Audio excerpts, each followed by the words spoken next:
La réinhumation des restes du capitaine Thomas Sankara est prévue pour le 23 février prochain au Conseil de l'Entente, où est prévu également son mémorial. Un lieu identifié à l'issue de concertation avec plusieurs parties et aussi pour diverses raisons liées notamment au statut militaire de Thomas Sankara. On fait le point, le service militaire funèbre donne ici des explications sur le choix des lieux. Le point avec Kwale Nebié et Karim Bitienga. Colonel-major Sibri Koulibaly, chef de service des pompes funèbres militaires. Le service en charge de la réanimation des restes du président Thomas Sankara. Pendant plusieurs mois, cet officier militaire a conduit les démarches jusqu'au sort du site du Conseil de l'Entente. Dans la lettre, on a dit qu'il faut donc prendre contact avec les autorités coutumières pour voir la faisabilité pratique dans des situations de ce genre, de voir aussi avec la commune, les autorités communales pour voir la faisabilité selon les sites, de voir aussi pouvoir effectivement associer les familles dans ce processus. J'ai fait une lettre adressée à la mairie pour nous désigner donc des lieux, étant donné que les familles avaient demandé déjà qu'on puisse aller enterrer ces restes-là au monument des héros à Ouaga 2000. Donc la mairie a déployé toute son équipe technique qui a sorti tous les documents pour dire que non, ce n'est pas favorable. Donc sur la base de ça, j'ai aussi contacté effectivement le CIMTS, Comité international mémorial Thomas Sankara.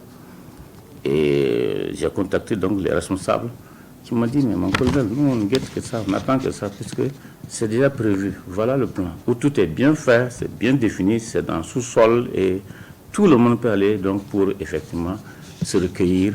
Et c'est sur la base de ça que nous avons fait un rapport global adressé au gouvernement pour dire qu'en tout cas par rapport à ça, c'est le choix du site du mémorial là, qui convient et aux traditionnels et à la délégation spéciale de la commune de Ouagadougou et à toutes les autres autorités. 3 autres arguments fondent le choix du site du Conseil de l'Entente.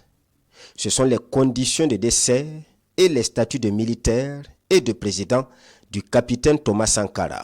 Et les autorités coutumières ont fait savoir que la vérité c'est qu'il faut ramener les restes là où le drame a eu lieu. Si vous voulez qu'on lave réellement le sol et que ce soit vraiment profitable pour toute la nation, pour tout le monde, y compris les familles, les membres des familles, la nation, tous ceux qui vivent, de tout faire pour que ça aille là-bas. Tout ce que l'État entreprend, c'est pour l'intérêt national. Donc c'est cette ordre d'idée qui commande la manœuvre. Donc deuxième aspect, c'est que Sankara est militaire.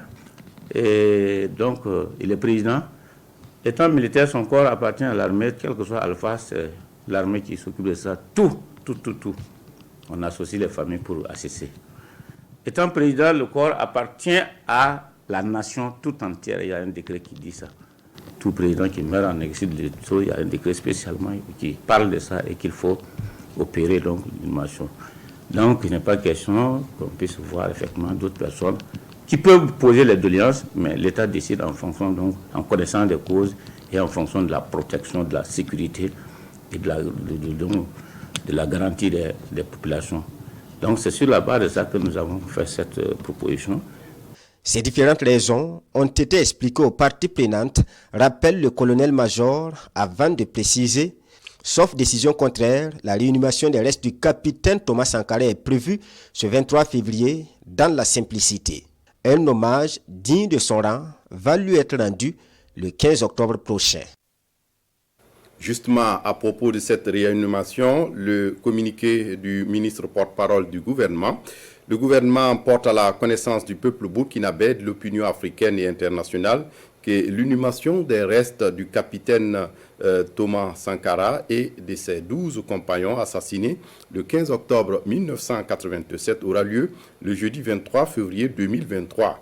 Elle se déroulera sur le site du mémorial Thomas Sankara, ex-Conseil de l'Entente, à partir de 9h.